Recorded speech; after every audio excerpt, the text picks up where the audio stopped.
हमारे भारतीय जनता पार्टी के सभी वरिष्ठ पदाधिकारी, सांसदगण और यहाँ उपस्थित हमारे मीडिया के सभी वरिष्ठ सज्जन वृंद, आज मुझे यहाँ बर्दवान में आने का सौभाग्य मिला और सुबेरे से मेरे कई कार्यक्रम थे। उन कार्यक्रमों में मैंने भाग भी लिया और उसके बाद शाम को आप लोगों के साथ मुलाकात तय थी, तो उसी के तहत मैं आप सब लोगों के साथ मिल रहा हूँ। पिछली बार जब मैं आया था तो आप सबको मालूम है कि डायमंड हार्बर जाते समय जो रास्ते में जिस तरीके से मेरा स्वागत हुआ था और जिस तरीके का प्रशासन और राजनीतिक दल दोनों के आपसी योजनापूर्वक जो अटैक हम सब पर हुआ था, वो सारे देश ने देखा। गृह मंत्रालय, भारत सरकार ने इसका बहुत कड़ा नोटिस लिया और उसके पश्चात यहाँ की भी जवाबदेही तय भी हुई। और आज जब मैं दोबारा आया हूँ तो मैं कह सकता हूँ कि सो फार सो गुड। अभी मेरी यात्रा बाकी है। जिस तरीके का वातावरण यहाँ मुझे देखने को मिलता है, वो आपके साथ मैं ज़रूर शेयर करना चाहता हूँ। सबसे पहली बात तो ये है कि यहाँ कुल मिलाकर के प्रशासन का राजनीतिकरण हो गया है, एडमिनिस्ट्रेशन का पॉलिटिसाइजेशन हो गया है। और दूसरा, राजनीति का अपराधीकरण हो गया है। The political party, the ruling political party is working with the criminal instinct और वो क्रिमिनलाइजेशन हुआ है। और तीसरी बात कि भ्रष्टाचार का इंस्टीट्यूशनलाइजेशन हो गया है, संस्थागत बना दिया गया है। और ये बहुत स्पष्ट रूप में देखने को मिलता है। जब मुझ जैसे प्रोटेक्टी को प्लानिंग से सड़क पर रोककर पॉइंट ब्लैंक रेंज से अटैक किया जा सकता है, और जब हमारे सहयोगियों को जिस तरीके से अटैक किया गया, यह अपने आप में इस बात को बताता है कि यहाँ पर लॉ एंड ऑर्डर एक आम आदमी के लिए किस तरीके की परिस्थिति है, वो हम सबको स्पष्ट देखने को मिलती है। लगभग 130 भारतीय जनता पार्टी के पदाधिकारियों ने अपनी जानें गंवाई हैं और कुल मिलाकर के 300 बीजेपी सपोर्टर्स ने अपनी जानें गंवाई हैं। और ये सिलसिला रुका नहीं है। मैंने खुद 100 लोगों का बाग बाजार के घाट पर 28 सितंबर 2019 को 100 कार्यकर्ताओं का तर्पण किया था, 100 वर्कर्स का तर्पण किया था बाग बाजार घाट पर जाकर के। और वो विजुअल्स आपने देखे थे, सारे देश ने देखे थे। 100 परिवारों के कार्यकर्ताओं के परिवार वाले उस तर्पण में शामिल थे। और आज जब मैं यहाँ आया हूँ तो मैं आपके साथ शेयर करना चाहता हूं कि हमारे 6-7 लोगों की जानें पिछले 9 तारीख को मैं आया था और फिर से मैं 9 तारीख को आया हूं। इस एक महीने में यहां भी घटनाएं घटी हैं। मिस्टर ओलेन रॉय सिलीगुड़ी के, सैकल बोवाल, सुखदेव प्रमाणिक, अशोक सरकार और अमूल्य मंडल, इन लोगों ने अपनी जानें गंवाई हैं। और ये टीएमसी के हाथों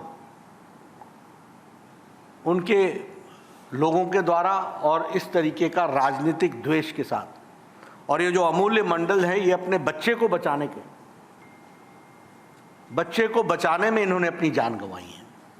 तो यह यहाँ की स्थिति है।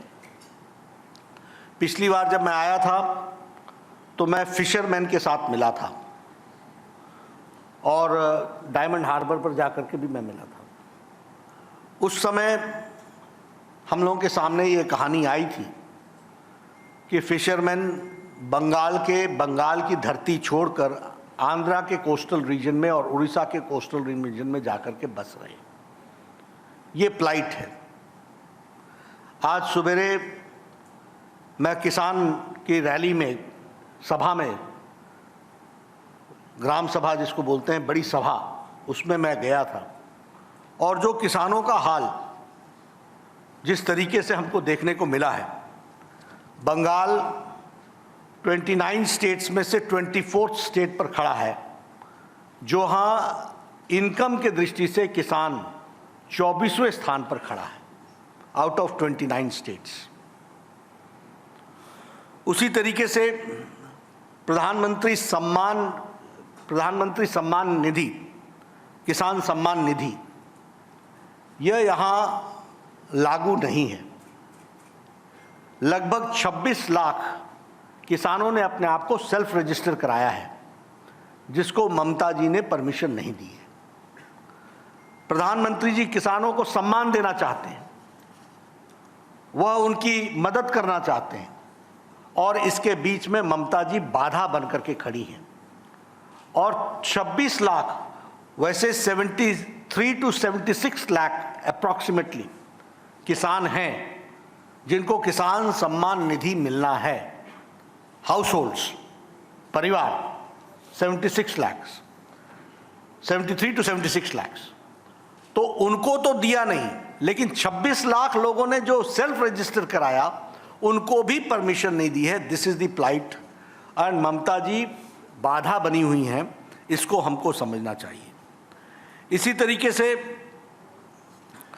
किसान सम्मान निधि ही नहीं, आज हम लोगों ने कृषक सुरक्षा अभियान, इसको हम लोगों ने शुरू किया है और हम सब लोगों ने शपथ आज ली है। 40,000 ग्राम सभाओं में हमारे लोग जाएंगे, ग्राम सभाएं करेंगे, किसानों से एक मुट्ठी चावल, एक मुट्ठी उनसे अनाज हम लेंगे। आज मैं 4 घरों में गया था, मैंने भी किसानों से अनाज लिया और सौगंध खाई, प्रण लिया कि हमारी सरकार आते ही आपको किसान सम्मान निधि से सम्मानित करेंगे और साथ ही साथ किसानों को हम मुख्य धारा में आगे लाने के लिए हर संभव प्रयास करेंगे और उनके जो इश्यूज हैं उन इश्यूज को हम एड्रेस करेंगे। इस बात को हम लोगों ने कहा है। आज मैं वर्धमान क्षेत्र में हूँ। वर्धमान 2 बातों के लिए जाना जाता है, एक तो राइस बोल,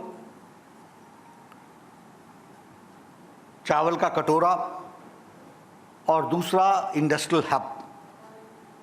लेकिन जो दुर्दशा वर्धमान की हुई है, 47 में वेस्ट बंगाल का इंडस्ट्रियल आउटपुट 25% था, आज इंडस्ट्रियल आउटपुट 3% रह गया है। This is the plight of the situation. आज जो मैंने रैली देखी, जिसमें मैं भाग लिया मैंने, और बाद में मैं रोड शो में गया,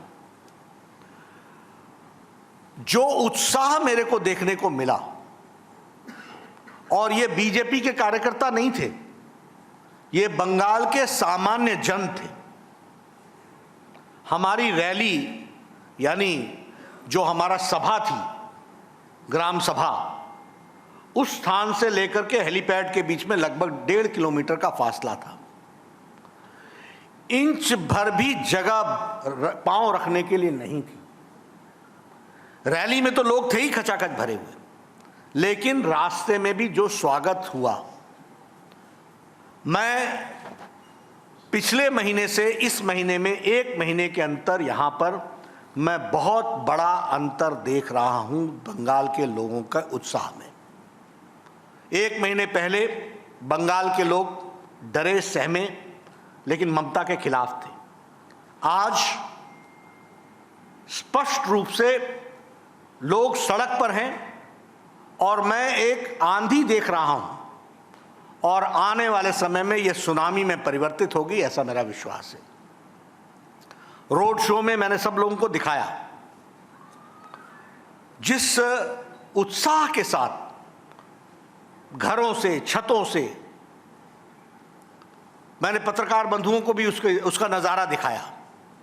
मैंने उनको ये भी दिखाया कि अगर मैं ये साइन करता हूं तो कितना रिस्पांस मिलता है। मैंने उनको ये भी दिखाया कि जब मैं मुट्ठी बंद करके इस तरीके से खड़ा होता हूं तो कौन से नारे नीचे से निकलते हैं। तो एक अजब नज़ारा मुझे देखने को मिला है और मैं ये कह सकता हूं कि बंगाल बदलाव की तरफ चल पड़ा है। तय कर लिया है बंगाल की जनता ने। ममता जी की धरती पांव के नीचे से खिसक चुकी है और भारतीय जनता पार्टी की तरफ लोगों का एक तरफा रुझान बना है।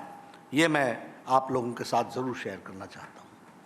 एक बात और भी कहना चाहता हूं जो मैंने आज ही कही है कि हमारी सरकार आते ही आयुष्मान भारत यहां बंगाल में लागू किया जाएगा। 1 crore 11 lakh households, 4 crore 67 lakh people are entitled for Ayushman Bharat. 1 crore 11 lakh परिवार, 4 करोड़ 67 लाख लोग आयुष्मान भारत के लिए एंटाइटल्ड हैं वेस्ट बंगाल में। 50 करोड़ लोगों को यह लाभ मिल रहा है। 1 करोड़ 30 लाख लोगों ने इसका लाभ उठा लिया है। 16,000 करोड़ रुपीस इस पे खर्च हो चुके हैं। दुर्भाग्य की बात है कि बंगाल के गरीब लोगों को हेल्थ सपोर्ट के दृष्टि से 1 रुपया भी उनको नहीं लेने दिया है। ममता जी बाधा के रूप में इन 4,67,000 गरीब लोगों के बीच में बाधक बनी हुई है। मैं आप लोगों को एश्योर करता हूं कि हमारी सरकार आते ही आयुष्मान भारत लेटर और स्पिरिट में यहां लागू होगा और ये 5 लाख रुपीस का हेल्थ कवर है पर ईयर, पर फैमिली, और डिजिटल है। आप जाकर के कलकत्ता से आप मुंबई के कैंसर हॉस्पिटल में जाकर के आप अपना ऑपरेशन कराइए, टाटा मेमोरियल हॉस्पिटल में। आपका पैसा दिल्ली से मोदी जी सीधे कैंसर हॉस्पिटल को भेजेंगे, वो बंगाल भी नहीं आएगा, वो सीधे उसको मिल जाएगा। ये डिजिटल व्यवस्था है। और कौन लोग इसमें हैं? This scheme is profession wise. इसमें एससी जो डाटा है, जो सोशल सेक्टर का जो डाटा है, उसके आधार पर यह किया गया है। सोशल इकोनॉमिक कास्ट सेंसस के दृष्टि से किया गया है। इसके अंदर रेडी वाला, फेडी वाला, maid servant, auto driver, rickshaw वाला, ठेले वाला, सब्जी वाला, बार्बर, रैग पिकर, यानी गरीब लोग बाय प्रोफेशन, बाल काटने वाले हमारे मित्र साथी, बाय प्रोफेशन ये आयुष्मान भारत लोगों को एंटाइटलमेंट है और यहाँ ये नहीं दिया जा रहा है। तो इसके लिए भी हम ज़रूर काम करेंगे और इसको हम ज़रूर रखना चाहेंगे। एक बात मैं बताना चाहता हूँ, कुछ पैरामीटर्स आपके सामने रखें। एवरेज पर पर्सन इनकम यहाँ 32 में से 24वें स्थान पर वेस्ट बंगाल खड़ा है। उसी तरीके से ग्रोथ इन एवरेज पर पर्सन इनकम 32 में से 26वें स्थान पर वेस्ट बंगाल खड़ा है। Growth in gross state domestic product में 32 में से 31वें स्थान पर खड़ा है वेस्ट बंगाल। और जो बंगाल का कर्जा है वो प्रदेश का बढ़कर के 4.5 लाख करोड़ हो गया है और ममता जी के बड़े सगे की इनकम 200% बढ़ गई है। ये स्थिति आज बंगाल की खड़ी है। और मैं कहना चाहूँगा कि ममता जी की सरकार ने वेस्ट बंगाल की जनता के मन से उनकी विश्वसनीयता समाप्त हो गई है।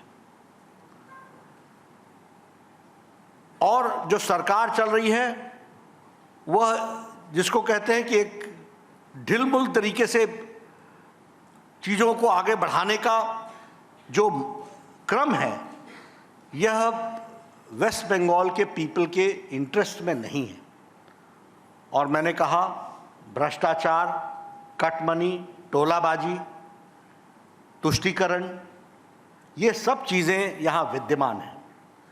अम्फान का फंड जिस तरीके से हाई कोर्ट ने 2 बार कहा 3 महीने के अंदर सीएजी की रिपोर्ट आनी चाहिए, और 2 बार सुप्रीम कोर्ट में ममता जी गई हैं। मैंने पहले भी कहा था, मैं आज भी कहता हूँ, है तो भय कहनो, ये भय कहनो, आपको डर किस बात का है? यह बताता है कि भ्रष्टाचार यहां व्याप्त है। और इसीलिए भारतीय जनता पार्टी पूरी ताकत के साथ, पूरी शिद्दत के साथ, पूरी हिम्मत के साथ, हमारे कार्यकर्ता इस अपराधीकरण के और इस पॉलिटिसाइजेशन ऑफ एडमिनिस्ट्रेशन के बीच में लड़ाई लड़ेंगे। हमें मालूम है हर तरीके के खतरे हैं, लेकिन प्रजातांत्रिक तरीके से भारतीय जनता पार्टी लड़ना जानती है, और भारतीय जनता पार्टी इन तमाम विपत्तियों में से निकल करके आगे आना भारतीय जनता पार्टी का कार्यकर्ता बखूबी जानता है। We have accepted the challenge, और यहाँ जो जनता का मुझे विश्वास, प्रेम दिख रहा है, वो मेरे लिए उत्साह दे रहा है हम सारे कार्यकर्ताओं को। आने वाले समय में भारतीय जनता पार्टी 200 सीटों से ज़्यादा सीटें जीत करके भारतीय जनता पार्टी अपनी जीत यहाँ दर्ज कराएगी, ये मैं आपको बताना चाहता हूँ। मेरी बात समाप्त है। आप प्रश्न पूछ सकते हैं, इंग्लिश में भी पूछ सकते हैं, हिंदी में भी, बांग्ला में भी। दीपक घोष, एबीपी। मेरा सवाल ये है कि पिछले कई साल से आपने सरकार की आलोचना तो करते जा रहे हैं, आपका आरोप यह है कि हर विषय पे सरकार असफल रही है। अब सत्ता में आना चाहता है, बदलाव लाना चाहते हैं, लेकिन इस राज्यों को लेके आपका क्या भावनाएं हैं? खासतौर पे जो मेन मुद्दा है, इंडस्ट्री हो या जॉब अपॉर्चुनिटी हो, आपके पास ऐसा कुछ रोड मैप है कि नहीं है, ये हमें पता नहीं है। अब इस विषय पे आप साइलेंट क्यों है? हम साइलेंट नहीं हैं, ये प्रोसेस होता है। As the election comes forward, we are going to roll out how we are going to go forward. लेकिन भारतीय जनता पार्टी का एक बहुत ही स्टैंडर्ड मॉडल है। सबसे पहली बात यह है कि कोई भी डेवलपमेंट तब तक नहीं होता जब तक government law and order situation को कंट्रोल नहीं करती है। कोई भी डेवलपमेंट होलिस्टिक अप्रोच में नहीं होता है जब तक कि गवर्नमेंट करप्शन फ्री नहीं होती है। कोई भी डेवलपमेंट तब तक नहीं होता जब तक गवर्न करने वाले की विश्वसनीयता नहीं बनती है। और मुझे ये कहना, मैं बहुत अदब के साथ कहना चाहता हूँ कि वेस्ट बंगाल में ये सारी चीज़ें मिसिंग हैं, और भारतीय जनता पार्टी की जहाँ जहाँ सरकारें हैं, हमने इन सब चीज़ों की भरपूर चिंता करते हुए हमने आगे बढ़े, and it is a holistic approach. इसीलिए मैं कहता हूँ, बिहार का चुनाव आया था, हमको 10 लाख नौकरी देंगे, हमने ध्वस्त किया, क्योंकि मुझे मालूम है कि इन लोगों को एडमिनिस्ट्रेशन का ए नहीं मालूम है। They do not know A about administration. लेकिन भारतीय जनता पार्टी एडमिनिस्ट्रेशन से लेकर के विश्वसनीयता पैदा करने के साथ साथ होलिस्टिक अप्रोच में लोगों को डेवलप करने में आगे बढ़ती है। राजू वर्तमान।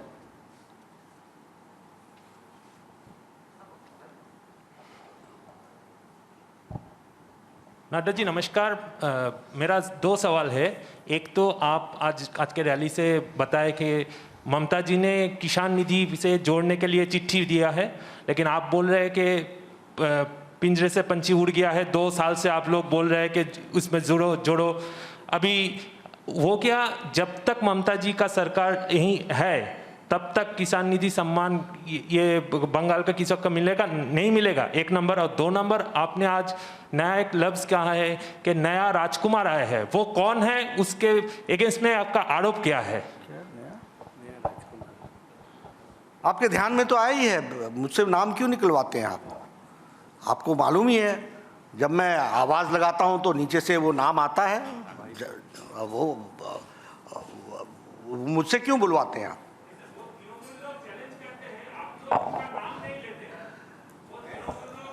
जनता लेती है ना, जनता ही ने लिया। उस दिन मैंने राजकुमार कहा, उन्होंने उसका नाम लिया। ईशान, क्या? देखिए, पहले वाले क्वेश्चन में आज मुझे जानकारी मिली है कि उन्होंने कहा है कि हम किसान सम्मान निधि के साथ जुड़ना चाहते हैं। अब पछतावत होत क्या जब चिड़िया चुग गई खेत। Point is, for the last so many years we were saying that Pradhan Mantri Samman निधि, केंद्र सरकार उसको जरूर, हम पॉजिटिव तरीके से चलते हैं, लेकिन जब कृषक सुरक्षा अभियान चला तब आपकी नींद टूटी ना। तो your intention is clear and our intention was clear, is clear and will remain clear. Ishan, ji 24 घंटा। नड्डा जी नमस्ते, मैं ईशान। नड्डा जी, आप जिस तरह से कह रहे हैं कि ममता बनर्जी अपना विश्वसनीयता खो चुके हैं, उसी सुर में, बिल्कुल उसी सुर में आज बंगाल का गवर्नर दिल्ली में अमित शाह जी के साथ बैठक करने के बाद कहे हैं कि बंगाल में अलकायदा बहुत जल्द अपना प्रभाव बढ़ा रहा है। तो ये एक बहुत बड़ा विस्फोटक अभियोग है और आपके साथ गवर्नर का सुर भी बहुत मिल रहा है।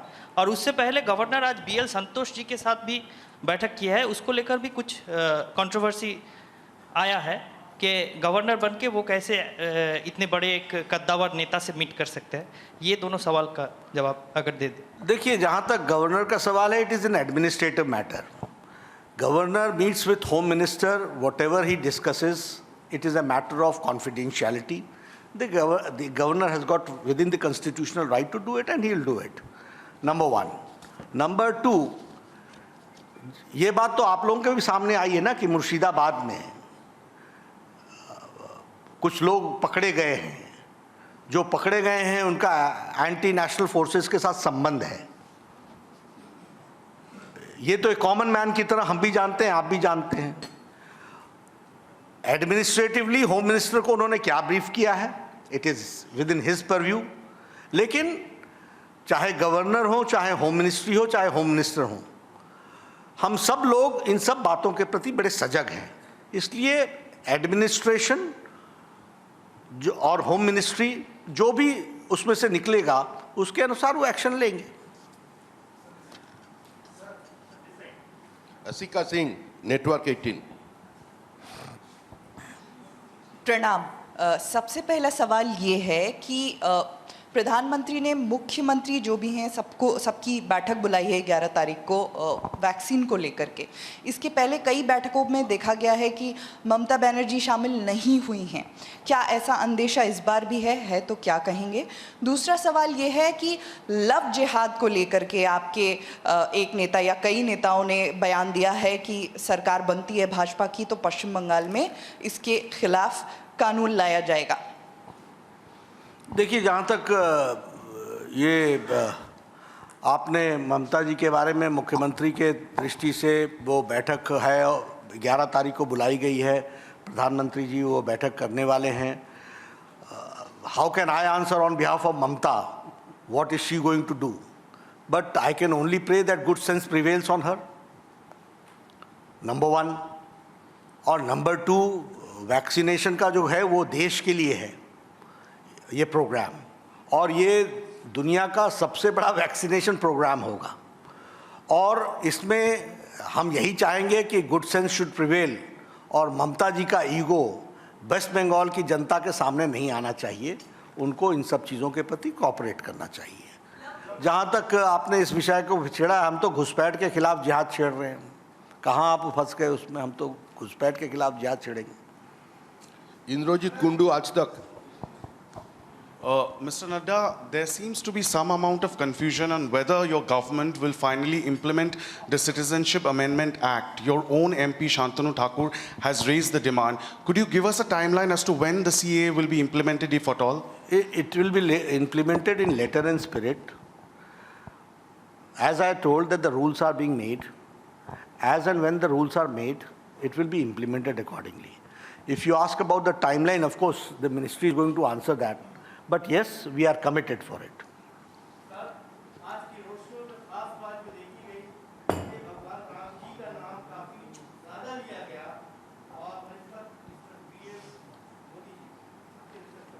क्या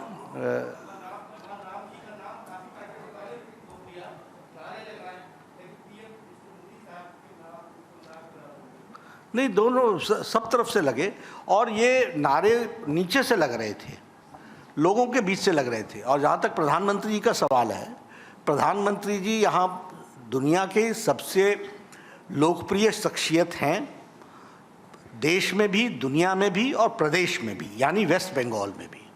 और उनके प्रति सबका आदर, और सबको जब हम प्रधानमंत्री किसान सम्मान निधि कहते हैं, जब हम आयुष्मान भारत कहते हैं, तो who is the mentor of these programs? It is prime minister Modi. अगर हम बात करते हैं कि प्रधानमंत्री फसल बीमा योजना लागू होनी है, अगर हम कहते हैं किसानों की तबीयत हम ठीक करेंगे, हालत ठीक करेंगे, तो ये सारी चीज़ें उन्हीं के साथ जुड़ी हुई हैं। Mr. Nadda, good evening. The Prime Minister has announced a massive committee for Netaji's 125th anniversary celebrations, but one of the notable names missing in that committee is former Trinamool MP Sugato Bose, who also teaches at Harvard and is the grandnephew of Netaji.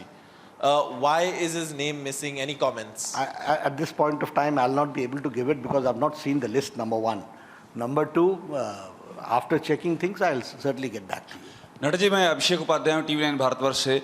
Bengali अस्मिता की बात आज आपने की, आपने कहा कि हम ही असली बंगाली अस्मिता के पैरोकार हैं। ममता बनर्जी कहती हैं कि वो बंगाली अस्मिता की पैरोकार है। परिभाषा में अंतर क्या है? आपकी बंगाली अस्मिता की परिभाषा और उनकी बंगाली अस्मिता की परिभाषा, वो क्या मेन अंतर है जो आपको उनसे अलग करता है आपके मुताबिक? देखिए, बंगाल ने देश को कहा जाता था what Bengal thinks today the nation thinks tomorrow. ऐसे देशभक्त बंगाल ने दिए हैं।